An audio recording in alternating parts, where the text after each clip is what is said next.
All right. Welcome back.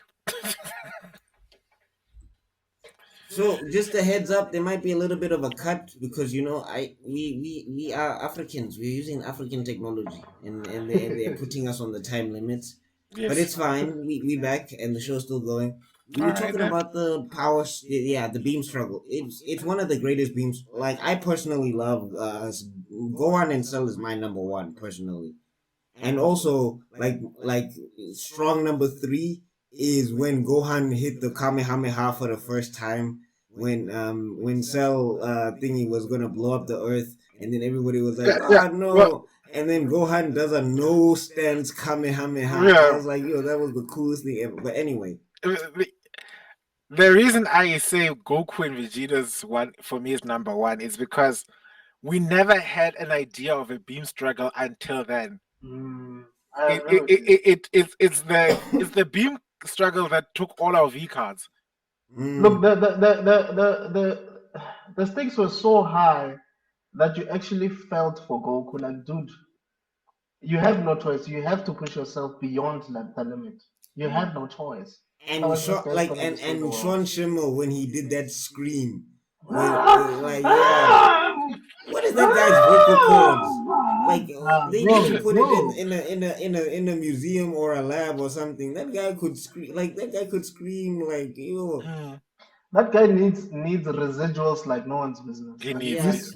apparently he fainted quite a couple of times in the studio because of screaming. Okay, I'm sorry. I Apparently shouldn't they laugh. said I that's shouldn't apparently laugh. they said that's a false rumor. He said that he only fainted for GT. I don't know. Yeah, I don't know how true it is either way. I'm sorry. That would be even more funny because he's hardly in GT. I'm so sorry. But okay. I'm so sorry. Anton, it's hard. Remember when he had to go Super Saiyan 3? Yeah. Super Saiyan 4, bro. No, I'm talking 3 Yeah, specifically. the screaming in 3 was just too much. Yeah. But 3 for me was not as effective as Pushback we would Afro. like it to be. That's what we used to call. I remember we used to call it. Reddit with blonde hair. We used to call these transformations. All these transformations had nicknames after Super Saiyan 1 because. For me, we used to call the Super Saiyan 2 ESCOM because of all the electricity. No, Super Saiyan 2 was definitely electricity. And then Super Saiyan 3 was called Pushback Afro. No, because there was a song that was Goku was responsible for a lot of load shedding because every time he's having a fight or a transformation, lights are going out, cars are crashing, the whole world is shaking. I wouldn't want to be in that world, guys. No, I made a TikTok that made me laugh because I took the Super Saiyan 3 transformation and I was like, I put like the label and I said, this is ESCOM. And then when Goku's explaining to Kid Buu, to Fat Buu, when Goku's explaining to Buu, I was like, this is Super Saiyan. So underneath the text, I wrote, this is stage 1. ESCOM. Super Saiyan 2, this is stage 2. And I was like, this is when we don't care about the stage number and whatever it is. And then he starts going to Super Saiyan 3. Then the other commentary was like the way these guys scream when they're powering up is it sounds like they have the worst constipation on earth. That's true. I also did that as well because I did a TikTok where I was like Dragon Ball Z fans on the toilet, and then I just showed it. Yeah. But to be fair, Vegeta was also learning a lot during that fight. He learned that humans can hide their power. So that's when he realized that the sculptors thing is he already, when he got to Earth, he already knew that because he was listening in from Reddit's scouter. Yes. Can you appreciate how advanced the scouter technology is? Imagine having a having a scouter that relays your information live from another planet. From not just I could understand another planet. Like there's one planet here, and then you're on, let's say, Mars. It's in the same solar system. You know what I mean? It's improbable, but from that side of the basic universe to the other side of the galaxy, that's so bad, dude. And it's happening in real time. Imagine having that level of connection. A year's trip. Because it took them a year to get to Earth. Right? It took them a year. Bro, we never have any problems with airtime. but ever since then, I've been in love with a scouter. I mean, I used to wear glasses back in high school, so I used to pretend that my glasses were scouters, and like, Even though like they're totally irrelevant after the Saiyan saga, like I've never actually seen a. No, I mean we see them with in the Freezer arc, but like. but even then they became a gimmick. Mm. Yo, but let's talk about that legendary line, Buffett. We skipped it. But It's over Ah, 9,000. yeah. Over 9,000. There's no way it could be over 9,000. That's Are you sure, Vegeta? At that moment, Goku was just being a prick. Honest to God, Dude, He was how can flexing you a little how can you bit. land how can you land on Nappa's head like that? No, Boing. Saiyans get mad disrespectful when they're powerful. Yeah. It Yeah, happens with all yeah, of them. Yeah. The yeah. only one Yeah. who doesn't do it is Trunks. Outside of Trunks, everyone else gets disrespectful. Trunks has the benefit of suffering from so much PTSD. Yeah. Yeah. Hey, That's why he yeah, just wants to take you out that guy, immediately. that guy, He that doesn't guy, care. as soon as he landed, Done. is- Done. he I've is- never seen Frieza get defeated so fast. Like people were confused. I remember me and my cousin were looking at each other and we're like, "Is this a regular Dragon Ball Z episode?" Like he beat it in the same episode. He didn't even have the talk or. I've said it before and I'll say it again. If Trunks can't kill you in one episode, he never will. He won't kill him, yeah. But for me, the worst for me is King Cold. At least with Frieza, you're like we saw him fighting King Cold, nothing. What were you going to learn from King Cold that you didn't learn from Frieza? King Cold, and I like the gimmick that is that, oh no, he's more powerful than Frieza, wah. And I'm thinking, well, You could if see he was in indeed his he was. base form. He was in his base form. Was that his base form? Because that looks like a second form for me. Oh, okay, but But still, it it's didn't make still a difference, not. bro. It didn't make a Frieza world of went it. to the upper limits and he still got waxed. Like, King Cold was not gonna be an issue. Yeah, King Yeah. Cold. Yeah. What And is- even if Trunks didn't come, canonically, Goku would have defeated both of them. Anyway. Yeah, but here's the thing. Here's the other thing that people don't realize, that Trunks did that messed up the timeline, or kind of made things worse for them in the timeline. Trunks going back in the past and killing Frieza and King Cold gave Dr. Gero the DNA samples he needed for Cell. Yeah, that's true. But I mean, That's it like the thing is with time travel, it's so timey. It's so timey-wimey that like eventually you just have to accept that there was a possibility Cell would have been created somehow. Yeah. Yeah, that's true. But you're right though, because like they didn't like Jiro and them didn't know what Super Saiyan was anyway. But anyway, we're skipping. Let's stay with the Saiyan arc. Okay. Back to the Saiyan arc. All right. I wanted to ask because I really need to end this call because I think I've got about another 15 minutes until I have to go. Okay. Okay. So I wanted to ask you guys, what was your personal favorite episode or favorite moment in the Saiyan arc? For me, it's a weird one, but like, definitely I can give you 5. I think I'll give you 5. Okay. So Gohan's Masenko, that was a big favorite for me. Gohan kicking Nappa was also a big favorite for me. Of course, the Kaioken attack is a big favorite for me. The beam clash, that's number 4 or whatever. And number 5 is Vegeta getting defeated because Gohan fell on him. Literally.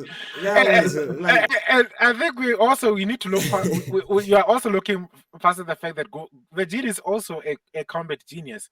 He saw the destructor disc once, and what did he do? But so it was his own fault because he cut Gohan's tail off underneath Gohan, and that's flip. why. Yeah.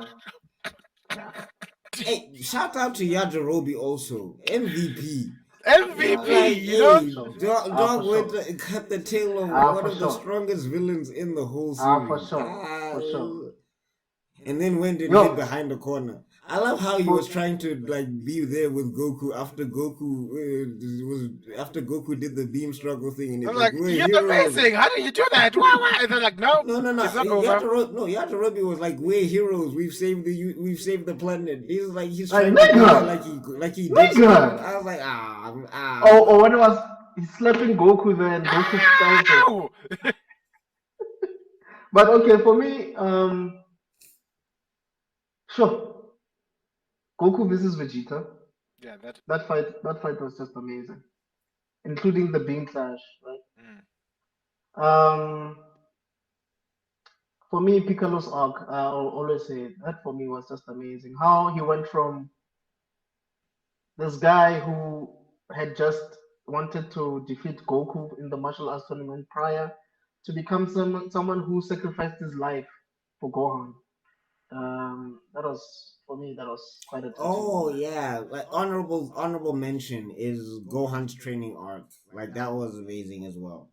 Hmm. Sorry, but go ahead. When he went So from being a,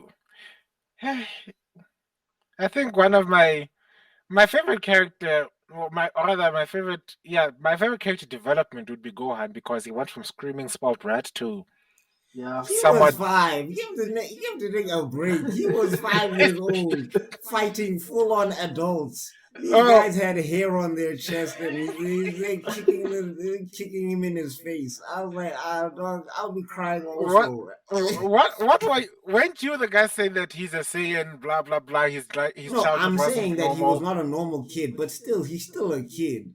Everybody he's fought is like 7 times his size.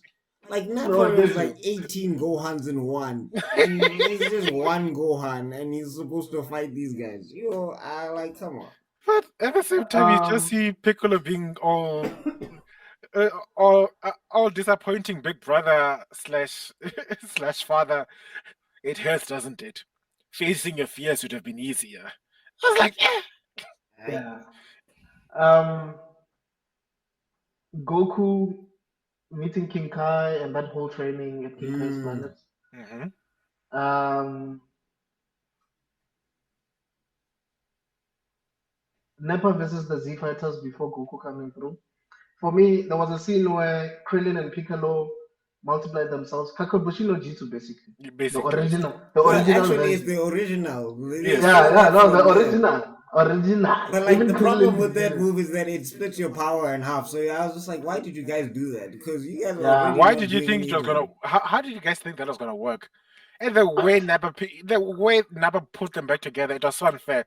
He literally, can you imagine beating somebody so effectively that he punches you down and then knocks yeah. your two clones down at the same direction that you went in? The same exact And spot, Saiyans are exact spot. disrespectful. Chaozu, well, I mean, I have to say it. Chaozu was the most useless Z fighter I've ever seen. I'm sorry. I know Yeah, people no, he love was. Chaozu, but like No, his he self was. destructive move, I was just like, bruh, yeah, you you know do this the all the time. what's the funny thing? It's basically that technique, Tien and Chaozu. The Hmm. what basically Chelsea did was the quick. It's called the Kikoho, Hmm. and the Kikoho basically it takes your life force. Don't insult the Kikoho like that. That's what it is. The tri beam cannon is way cooler than blowing But yourself up. that's what he used. That's the No, technique, he Yeah, but it still just didn't self work. destruct, my and that's exactly what Tien used a no. moment later. I'm saying with TN, when he's self-destructing, he's not just blowing up in front of his enemies. At Yeah, least he's got a yeah, pose. There's something going on. Chaozu just blew that's true. himself up. Oh, let's But not for me, insult yeah, TN that's like that's that. something that I actually wanted to mention. The fifth one, for me, it's Tien fighting until he died. For me, it's probably one of the most touching moments in the entire Dragon Ball Hey, took his arm. saga. Yo, that was rough. Yeah, and the fact that he still fought, bro, he still fought until he died. For me, that Mhm. was it. Tells you all you need to know about that character. And And you? yeah, okay. What are my favorite moments? Yeah, well, okay. For me, the Saiyan arc has always been just the introduction to Vegeta. It's where I grew to hate him. I still hate him. I don't know. I know that many Vegeta stands out there. Vegeta still, for me, is still the perfect asshole.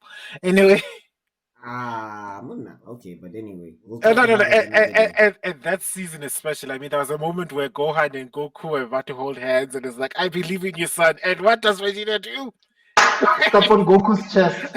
I was like, Yeah. what? No, also when he started squeezing Goku, I was like, Moon, you do not have to be that disrespectful. Like, yo. But also, one of the best Vegeta attacks is that, where he does that whole quick energy thing. Yes, Where he was trying to destroy Gohan. he does a particular. It's got a particular name. I forgot its name. Something like. But I think that's also the first and last time we've ever seen multiple ki blasts ever be effective. Anytime you do that after the same saga, you must know you're losing. They weren't effective even then. No, but I'm saying at least people were scared. Like, there's a point in Dragon Ball Z fights that if you ever are the one who throws multiple ki blasts, you must know you're about to lose. And ironically, that's what happened at that moment. Because he threw those multiple ki blasts at Gohan. Gohan was busy jumping around, dodging.